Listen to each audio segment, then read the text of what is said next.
How could a Roman legionnaire sleep for just a few hours on bare ground and wake up ready to march for miles and fight a bloody battle?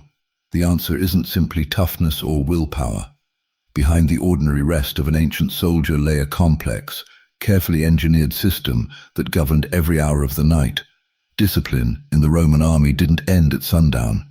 It extended into the tent, the campfire, the arrangement of shields, and even the way a soldier folded his cloak. This is the story of how Rome turned sleep itself into a weapon. The foundation of a legionnaire's comfort on campaign was a heavy tent made from panels of tanned leather. These shelters, known as papilio, meaning butterfly for the way they spread open, were shared between a unit of 8 men called a contubernium. Leather was chosen deliberately. It retained heat far better than fabric, shed water during the long rains of northern Gaul, and outlasted most alternatives on extended campaigns. The trade-off was weight. A leather tent soaked with rain became a formidable burden for the mules that carried it. Inside, space was used with military precision. Soldiers slept in close quarters, sharing body heat on cold nights. The floor was lined with dry straw or branches to lift the men off the damp earth. Weapons and armor were stored within arm's reach, always. During the day, the tent panels were rolled up for ventilation and to prevent mildew. Setting up the tent took only minutes. Each man in the contubernium had a specific role. Some erected the wooden poles while others stretched and fastened the leather. Years of repetition made it automatic. Maintenance was a constant responsibility. Soldiers rubbed the leather with animal fat to keep it supple and waterproof. Tears were sewn shut immediately with waxed thread. A damaged tent in the middle of a British winter was not an inconvenience. It was a threat to survival. In summer heat, the tent's edges were raised to let air circulate. At night, it was sealed tightly against insects. In desert climates, lighter materials were sometimes used to reflect the sun. In the damp forests of Gaul, maximum waterproofing was the priority. Roman engineers adapted the design to wherever the legion marched. The tent was also the social center of the unit. A small cauldron sat at its heart. Duties were assigned here. News from home was shared here. And the bonds that made men fight for one another were built in this cramped, leather-smelling space. If the tent was the legionnaire's shared home, the sagum was his personal one. This heavy woolen cloak was the most important item in a soldier's kit. Made from thick, coarse wool, it was a simple rectangle of fabric fastened at the shoulder with a metal clasp. But in the field, it functioned as clothing, mattress, blanket, and emergency shelter all at once. The wool was treated with lanolin, the natural oil found in sheep's fleece, which caused water to bead and roll off the surface. Even in prolonged rain, the inner layer stayed dry. And when wet wool does absorb water, it releases a small amount of heat through a chemical reaction. The Romans didn't understand the physics, but they observed the result. While barbarian enemies shivered in thin animal skins, a legionnaire in his sagum remained functional. When a soldier had to sleep under open sky, the cloak became his salvation. He wrapped himself completely, tucking branches underneath to create an insulating layer between his body and the ground. The fabric was dense enough to resist frost. Losing or destroying a sagum in the northern provinces was not merely an inconvenience.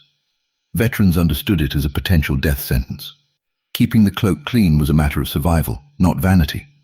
Wool clogged with dirt loses its ability to breathe and insulate. Soldiers spent hours of rest time beating dust from the heavy fabric. A well-maintained sagum could last a veteran the full 25 years of his service. In extreme cold, 2 cloaks were worn simultaneously. The air trapped between the layers acted as insulation, a principle that works as well today as it did 2,000 years ago. Legions were able to operate in snow-covered Gallic forests because of this simple layering technique. During the march, the sagum was rolled tightly and strapped to the soldier's pack, always accessible if the weather changed. In a sudden ambush, a rolled cloak could be used to absorb a blow to the shoulder or neck, blunting the force of a light weapon. At river crossings, valuables were wrapped inside it to stay dry.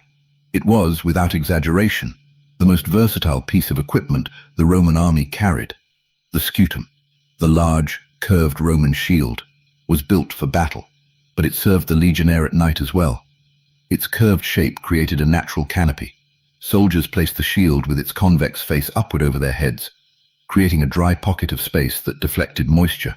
During short rest, stops on the march, this was often the only shelter available. In camp, shields were arranged in strict formation near the tent entrance, forming an additional barrier and ensuring that every man could locate his own in darkness or chaos.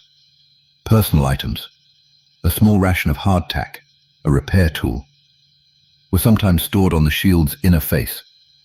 Color codes and unit markings meant that in a night alarm, no one wasted precious seconds searching. In winter, shields were positioned on the windward side of a resting position to block the worst of the cold. In a siege situation, their concave surface could even collect rainwater. Every piece of equipment in a Roman soldier's kit was expected to justify its weight. The shield met that standard day and night. The Romans did not light fires carelessly. Within each camp, fire placement followed strict regulations. Each contubernium had its own fire, positioned with care so that smoke wouldn't drift into neighboring tents or create a fire hazard. The location was chosen so that heat concentrated downward toward the cooking pot, while minimizing the flame visible to enemy scouts. In dangerous territory, fires were sometimes forbidden altogether. In those cases, soldiers ate cold rations, pre-baked hardtack and dried meat, and relied entirely on their cloaks for warmth. The ability to operate without fire was a mark of professionalism. Where fires were permitted, they were kept small and hot rather than large and bright. Coals were covered with ash each night to preserve heat for morning, allowing the flame to be rekindled quickly at dawn without fuss or noise. Soldiers on fire watch monitored the camp throughout the night. Sparks near leather tents were a serious danger. The fire pits themselves were often dug into the earth, concentrating heat and shielding the flame from wind. Functioning as a primitive field oven that cooked food faster and used less wood. When the legion broke camp, fire pits were filled in and covered. No trace was left that could help an enemy understand the size, position, or movement of the force. Firewood was gathered during the day's march by junior soldiers or those not assigned to guard duty. Only dry wood was collected. Green wood produced thick, acrid smoke that could reveal the unit's position and cause the whole sentry to cough. Coniferous branches were sometimes burned deliberately in marshy areas as the sharp smoke helped repel mosquitoes and gnats. Around the fire each evening, grain was ground on hand mills, porridge was cooked, and the unit ate together from a common pot. This shared meal was as important to unit cohesion as any training exercise. Roman military camps were not improvised. They were engineered. Every camp followed the same basic plan, regardless of terrain or how long the legion intended to stay. Surveyors arrived ahead of the main force and marked out the ground using measuring instruments. By the time the soldiers marched in, the layout was already set.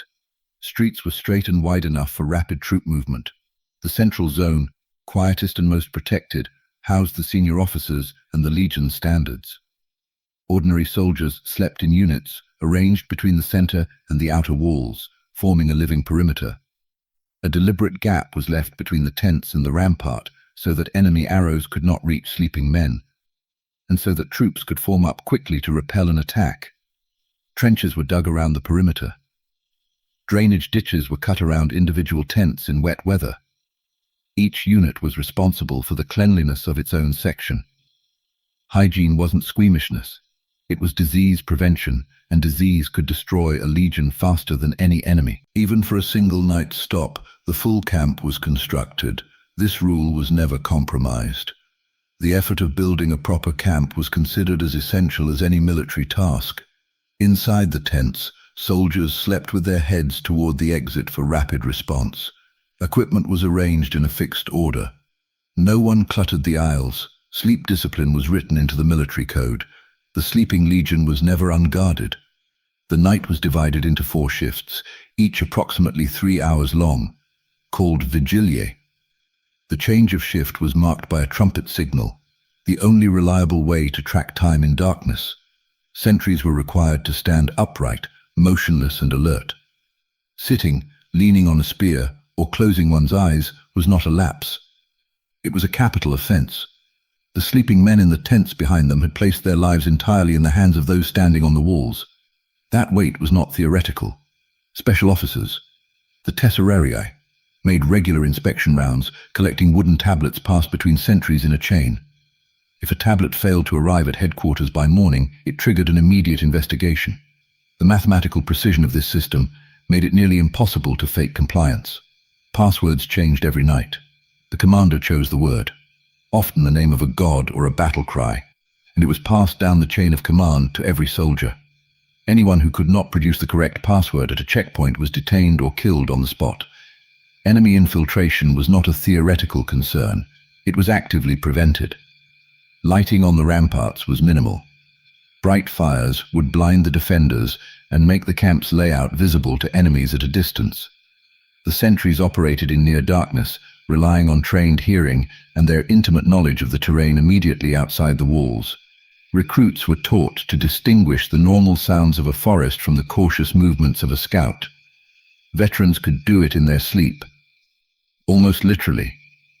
Before sleep, a legionnaire's routine was consistent and deliberate. His caligae, the open construction sandals reinforced with iron hobnails, were removed and placed in a fixed spot. Soft fabric wraps protected the feet.